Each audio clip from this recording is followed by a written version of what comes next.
जय हिंद प्यारे बच्चों, मैं जितेंद्र कुमार पांडे आपका स्वागत करता हूं आपके अपने ही YouTube platform target with Jitendra पर। प्यारे बच्चों, इस समय हम लोगों के इंग्लिश ग्रामर का सीरीज चल रहा है और इस इंग्लिश ग्रामर की सीरीज में आज हम लोग पढ़ेंगे वॉइस पार्ट यानी वाच्य का पार्ट 5। इससे पहले हम लोग 4 पार्ट पढ़ चुके हैं। अगर अब तक आप लोगों ने उन समस्त क्लासेस को नहीं देखा है तो उन क्लासेस को देखने के लिए आप प्लेलिस्ट का लिंक आपको दिया गया है डिस्क्रिप्शन में, आप वहां से जा करके उन समस्त क्लासेस को देख सकते हैं। अगर चैनल पर पहली बार हैं तो चैनल को सब्सक्राइब कीजिए और बेल आइकन दबाना ना भूलें, जिससे आपको हिंदी और इंग्लिश की शानदार क्लासेस मिलती रहें। इसमें हम लोग एक्टिव पैसिव वॉइस पढ़ रहे हैं। परीक्षा में यही आएगा, ज़रूर आएगा। सबसे आसान शब्दों में इसका आप लोगों को समझाने का प्रयास किया गया है और हर तरीके का एग्जाम्पल लिया जा रहा है। पार्ट 4 में हम लोगों ने प्रेजेंट परफेक्ट टेंस के बारे में पढ़ा था। आज हम लोग पढ़ेंगे पास्ट इंडेफिनिट टेंस के बारे में। तो चलिए हम लोग शुरुआत करते हैं बिना किसी देरी के।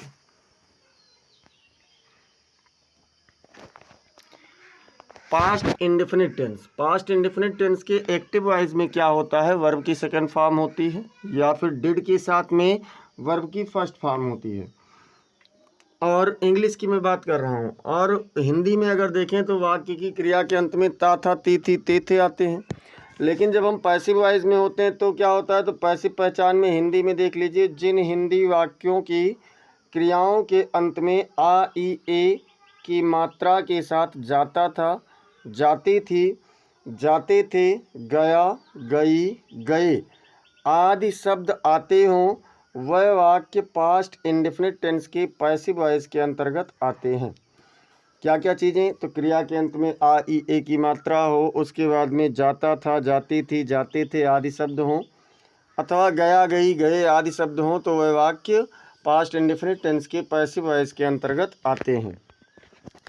और देखें तो क्या है, अब जब हम लोग यही चीज़ इंग्लिश में होते हैं तो इंग्लिश में क्या होता है, तो सिंगुलर नाउन या फिर ही, सी, इट के साथ में और आई के साथ में, ध्यान रखना है यहाँ पर आई के साथ भी।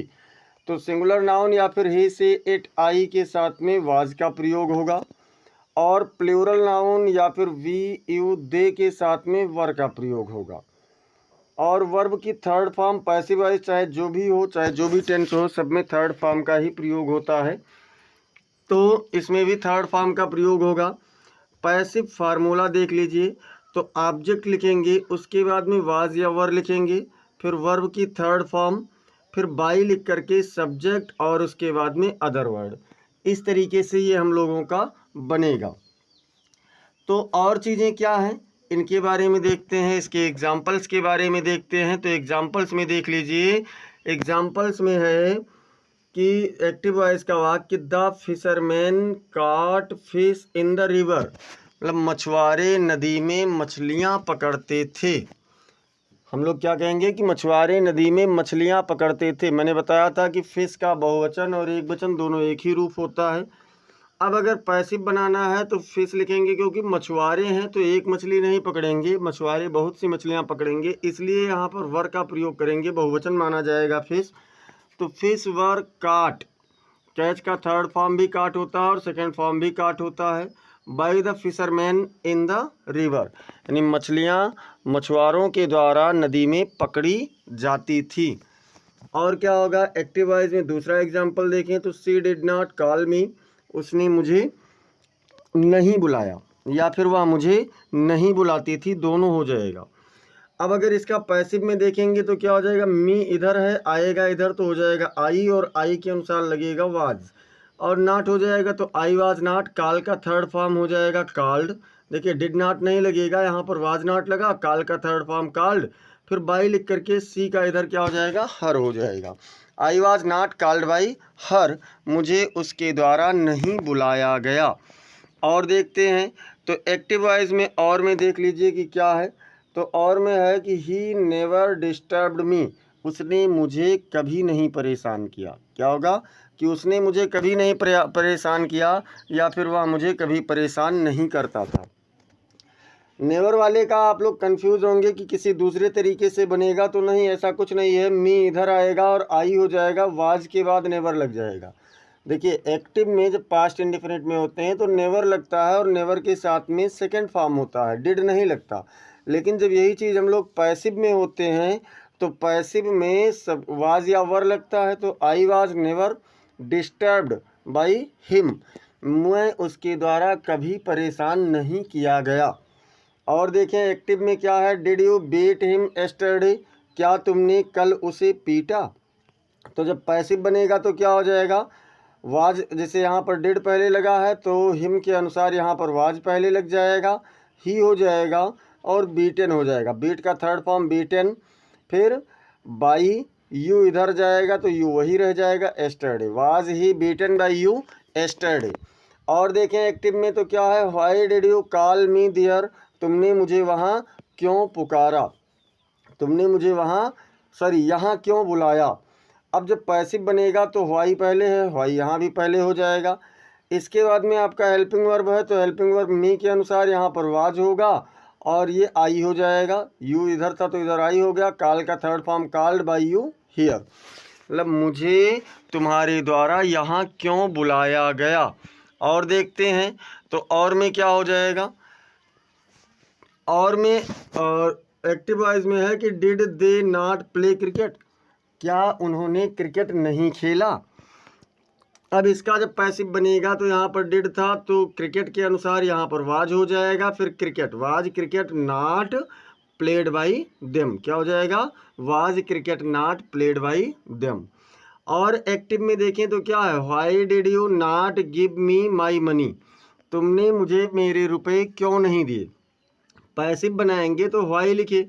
अब देखिए यहाँ डबल ऑब्जेक्ट है, एक तो है मी, दूसरा है माई मनी, एक है मी और दूसरा क्या है, माई मनी है, तो दोनों से बना सकते हैं। तो हम यहाँ अगर मान लो मी को इधर लाना चाहते हैं तो वाज हो जाएगा, उसके बाद आई, फिर नॉट, तब हम लोग लिख देंगे गिवन। अब गिवन लिखने के बाद तुरंत दूसरा ऑब्जेक्ट लिखेंगे यानी माई मनी, तब फिर बाई यू लिखेंगे। अथवा इसको ऐसा भी बना सकते हैं कि व्हाई वाज माई मनी, मतलब दूसरे ऑब्जेक्ट से बना लें तो why was my money not given.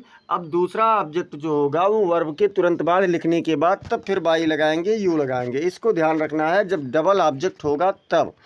और देखते हैं हु वाले वाक्यों की पैसिव कैसे बनेगी। तो हु वाले वाक्यों की पैसिव फार्मूला में सबसे पहले बाई हुम हो जाएगा, फिर वाज या वर हो जाएगा, फिर ऑब्जेक्ट हो जाएगा, फिर वर्ब की थर्ड फॉर्म, उसके बाद में अदर वर्ड, ये चीज़ आप लोगों का हो जाएगा। अथवा ऐसा भी बना सकते हैं कि हु लिखें, फिर वाज या वर लिखें, फिर ऑब्जेक्ट, फिर वर्ब की थर्ड फॉर्म, उसके बाद बाई लगा करके तब अदर वर्ड। जब बाई पहले लगेगा तो हुम लिखा जाएगा और बाई अगर बाद में लगेगा तो हु लिखा जाएगा। चलिए इसके भी एग्जाम्पल्स को देख लेते हैं और इसके एग्जाम्पल में देखते हैं कि क्या है। तो इसके एग्जाम्पल्स में है एक्टिव में हु ब्रोक माई चेयर, क्या है, हु ब्रोक माई चेयर, मेरी कुर्सी किसने तोड़ी। अब पैसिव बनेगा तो देखिए यहाँ पर हमने बाई पहले लिया तो हुम लिखा, बाई हुम वाज माई चेयर, फिर ब्रोक का थर्ड फॉर्म ब्रोकन, और कुछ बचा ही नहीं। यही जब दूसरे में देखते हैं तो लिखा गया who did not support you, तुम्हें सहारा कौन नहीं देता था या तुम्हारी मदद कौन नहीं करता था। तो पैसिव में जब लिखे तो हु पहले लिखे, बाई नहीं लिखे तब हु लिखा जाएगा, वर उसके बाद you, who were you not supported by.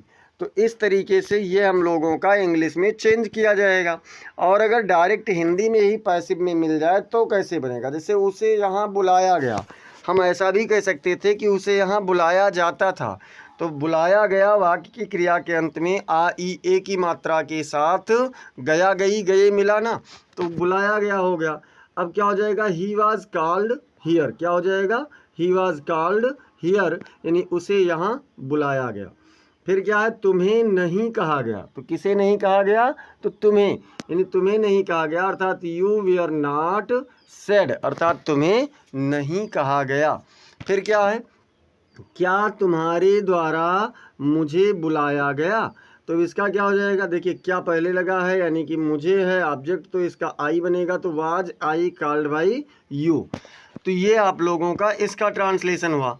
और देखते हैं तो और क्या है कि गृह कार्य कब भेजा गया, क्या कहा गया कि गृह कार्य कब भेजा गया, तो क्या हो जाएगा, सबसे पहले व्हेन, फिर was, when was homework sent, तो क्या हो गया, व्हेन वाज होमवर्क सेंट। फिर क्या है, माला किसके द्वारा बनाया गया।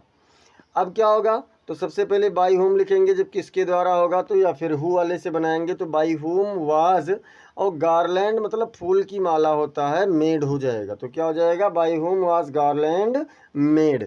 ये हम लोगों का बेटा पूरा पास्ट इंडेफिनिट का कॉन्सेप्ट रहा, उसके एग्जाम्पल्स रहे।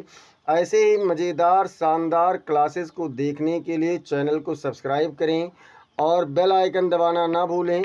आप लोग क्लास को लाइक कर दिया कीजिए, लाइक आप लोग नहीं करते हैं तो लाइक ज़रूर कर दिया करें बेटा, क्योंकि यही समझ लीजिए आप लोगों की तरफ से आपका जो सपोर्ट है, आपका जो प्रेम है, वही हम लोगों को ऊर्जा देता रहता है मुझे। और इसे आप अपने मित्रों के पास शेयर कीजिए तथा कमेंट सेक्शन में आप लोग ज़रूर बताएं कि आपको क्लास कैसी लगी। अगर कोई सजेशन है तो भी बताएं, और आप किसी भी प्रकार का PDF पाने के लिए, कोई भी डाउट क्लियर करने के लिए टेलीग्राम के लिंक से ज़रूर जुड़ें।